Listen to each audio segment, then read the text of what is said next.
Roman साम्राज्य के पिछले भाग में हमने रोमन साम्राज्य के आरंभिक काल का अध्ययन किया था। अब उससे आगे अब बात करते हैं हम तीसरी शताब्दी का संकट। तीसरी शताब्दी का संकट।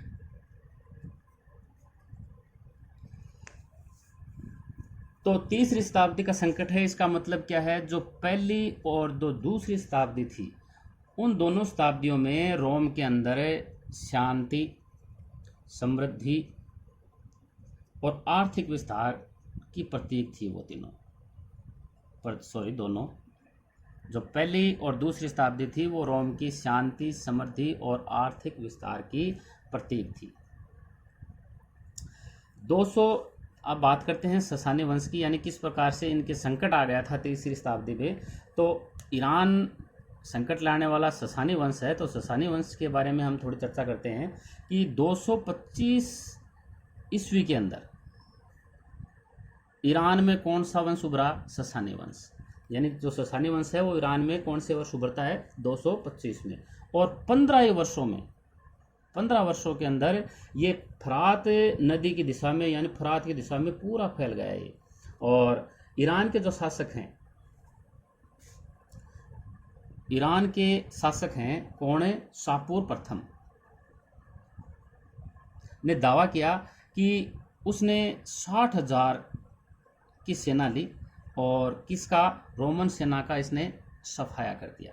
किसने कहा? शापूर ने। इसने दावा किया था और ऐसा लिखा है 3 भाषा में खुदे एक शिलालेख पर।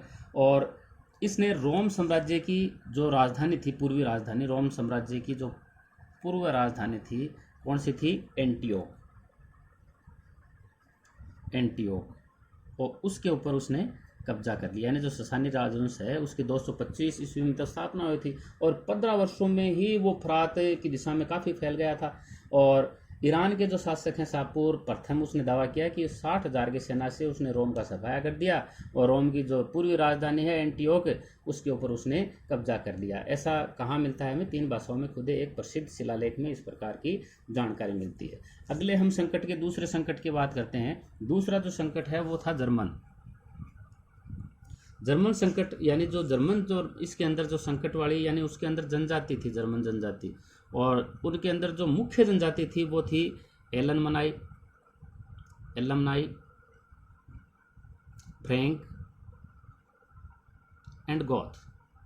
इस प्रकार की मुख्य जनजातियां थी जो वहाँ पर संकट उनके कारण हुआ था। और उन्होंने ये जो जनजातियां थी, उन्होंने राइन और डेन्यूब नदी की ओर बढ़ना शुरू कर दिया। राइन और डेन्यूब नदी की ओर उन्होंने बढ़ना शुरू कर दिया। 233 से लेकर 280 ईस्वी तक काला सागर से लेकर आल्पास, काला सागर से आल्पस और दक्षिण जर्मनी तक फैले हुए राज्यों में, यानी जो दक्षिण जर्मनी है वहाँ जो राज्य फैले हुए थे उनके ऊपर उन्होंने बार बार आक्रमण किए। बार बार आक्रमण इन जनजातियों ने, यानी काला सागर से लेकर आल्प्स तक और दक्षिण जर्मनी में जो फैले हुए राज्य थे उन राज्यों के ऊपर उन्होंने बार बार आक्रमण किए थे। और रोमवासियों को, जो रोमवासी थे यानी जो रोम साम्राज्य था, उनको डेन्यूब से आगे का क्षेत्र छोड़ना पड़ा। फिर डेन्यूब के आगे का क्षेत्र छोड़ना पड़ा जर्मन जनजातियों के द्वारा। और रोमवासी हैं, इन जनजातियों को, ये जो जनजाति थी, इन जनजातियों को ये क्या कहते थे? विदेशी बर्बर। विदेशी बर्बर कहकर ये पुकारते थे, इनको विदेशी बर्बर कहा करते थे।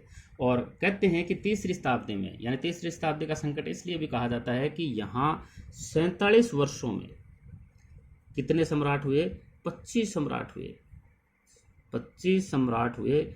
और ये तनाव की स्थिति का सूचक है। तनाव की स्थिति का सूचक है कि उस समय मात्र 47 वर्षों में कितने सम्राट हुए थे? 25 सम्राट हुए थे। लिंग, साक्षरता और संस्कृति। रोमन साम्राज्य के अंदर लिंग, साक्षरता और संस्कृति। उस समय वहाँ पर एकल परिवार का चलन था। परिवार कैसा था?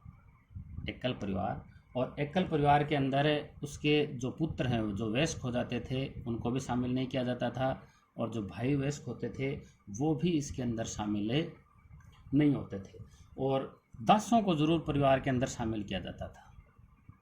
दास हैं वो परिवार में शामिल इसलिए किए जाते थे क्योंकि जो बुजुर्ग हैं उनको जो वयस्क दंपति है उसको अलग कर देती थी, तो बुजुर्ग की देखभाल के लिए यानी बुजुर्ग लोग हैं वो अपने परिवार में किसको शामिल करते थे, दासों को शामिल करते थे। और महिला है वो अपने पिता की संपत्ति की क्या होती थी, उत्तराधिकारी, पिता की संपत्ति की उत्तराधिकारी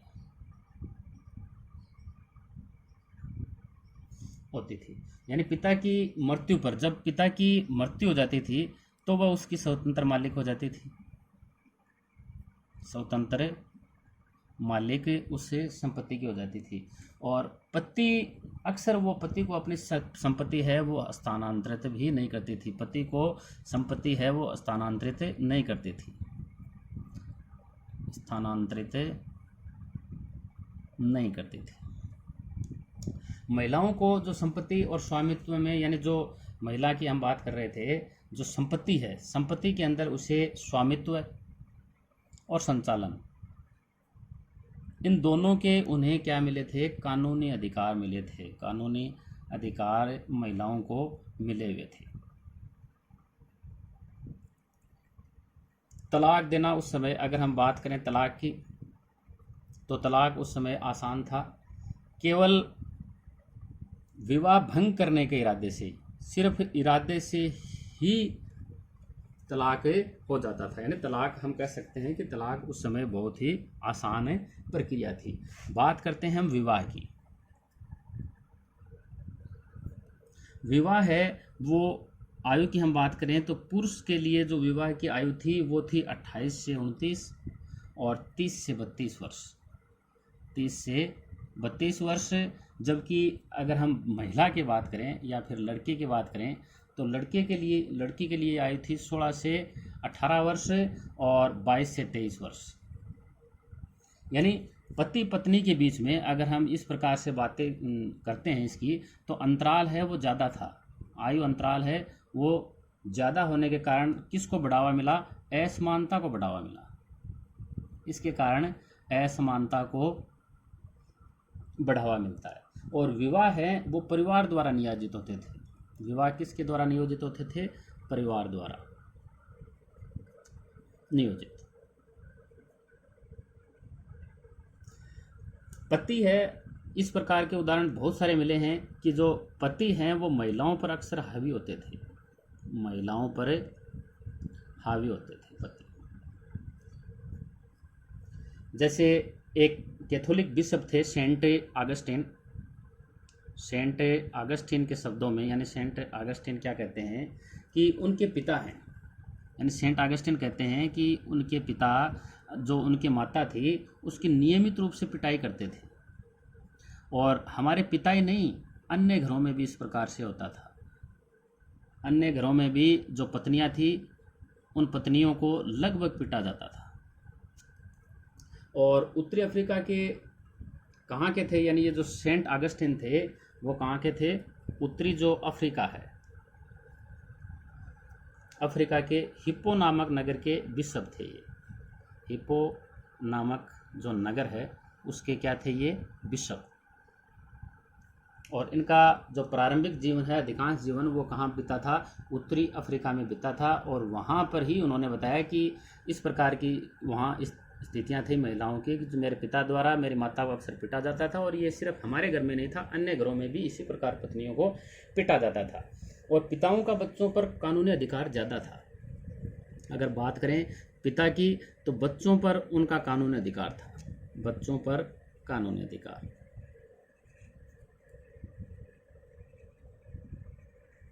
यानी उस समय जो भी अवांछित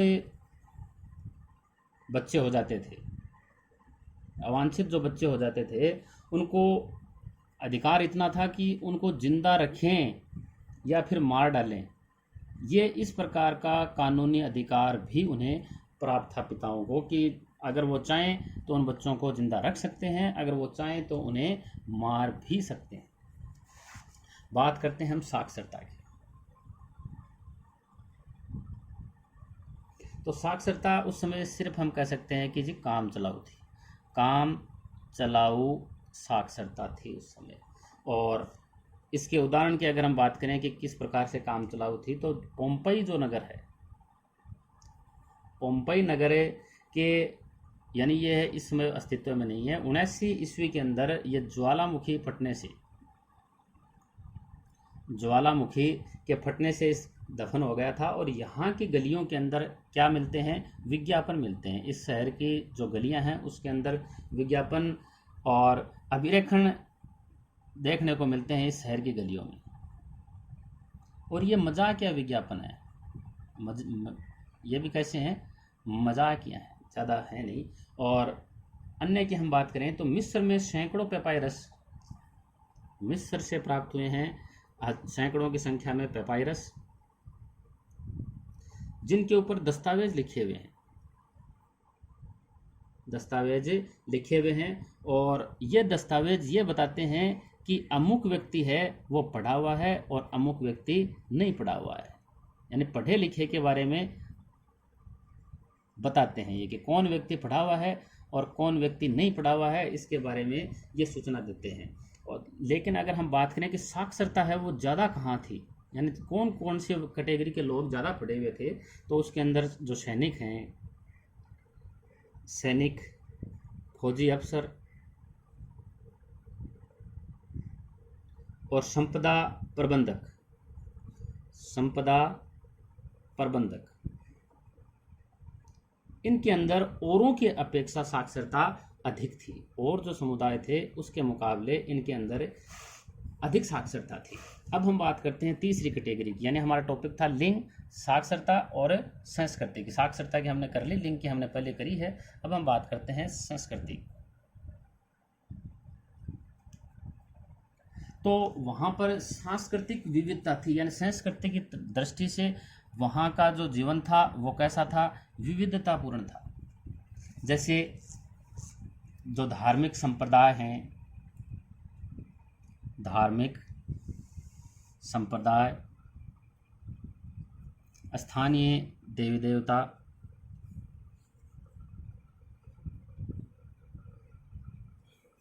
बोलचाल की भाषाएं, यानी विविधता की हम बात करें कि कहाँ कहाँ उनकी विविधता थी, तो जो बोलचाल की जो भाषा है उसके अंदर विविधता थी। वेशभूषा जो थी, उनकी वेशभूषा की शैलियाँ हैं वो भी, और जो उनका भोजन था, भोजन भी अलग अलग प्रकार का था। और उनके जो सामाजिक संगठन थे वो भी अलग थे, यानी कहीं पर जनजाति थी, कहीं पर और दूसरे प्रकार के थे, तो इस प्रकार के वो भी अलग अलग थे। और बस्तियों के रूप हैं वो भी अलग अलग थे। तो इस प्रकार यानी उनकी संप्रदाय हैं वो अलग हैं, देवी देवता अलग हैं, बोलचाल की भाषाएं हैं वो अलग हैं, वेशभूषा है, भोजन है, सामाजिक संगठन है। बोलचाल की अगर हम भाषाओं की बात करें तो भाषाओं को हम थोड़ा सा देख लेते हैं कि किस प्रकार से थे। तो जो अरमाइक भाषा है, यानी 3-4 प्रकार की इसके अंदर हम भाषाओं को देखते हैं। जैसे अरमाइक, अरमाइक अगर हम भाषा की बात करें तो ये निकटवर्ती पूर्व में थी, निकटवर्ती पूर्व के अंदर अरमाइक भाषा थी, यानी हम कह सकते हैं कि फरात के पश्चिम तक, फरात के पश्चिम में। और कॉप्टिक अगर हम भाषा की बात करें तो कॉप्टिक भाषा है वो कहाँ थी, मिस्र के अंदर। प्यूनिक ये कहाँ थी, उत्तरी अफ्रीका में। केल्टिक कहाँ थी, बर्बर, स्पेन और उत्तर पश्चिम में ये भाषाएं थी। और ये सभी भाषाएं कैसी थी, लिखित नहीं थी, ये सभी भाषाएं मौखिक थी। सभी भाषाएं कैसी थी, मौखिक थी। लेकिन लिखना सब कब शुरू हुआ, तो जो आर्मेनियन भाषा थी, आर्मेनियन भाषा है वो 5वीं शताब्दी के अंदर, और जो कॉप्टिक भाषा है वो तीसरी शताब्दी में, यानी तीसरी शताब्दी में बाइबल है, बाइबल का किस में अनुवाद किया गया, कोप्टिक के अंदर अनुवाद किया गया। तो हम कह सकते हैं कि तीसरी भाषा के अंदर। और इसी प्रकार से जो अन्य भाषाएं हैं जैसे लैटिन है, उनका भी कई स्थानों पर हमें लिखित रूप उस समय देखने को मिला। और केल्टिक जो भाषा है, केल्टिक है, वो प्रथम शताब्दी के बाद, यानी जो प्रथम शताब्दी है उसके बाद। तो इस प्रकार यानी उनके वहाँ पर जो संस्कृति यानी इस प्रकार से क्या थे, वो सभी विविध थे। तो विविधतापूर्ण यहाँ पर संस्कृति थी। रोमन साम्राज्य के अगले भाग के अंतर्गत हम रोमन साम्राज्य के आर्थिक विस्तार और श्रमिक नियंत्रण का अध्ययन करेंगे।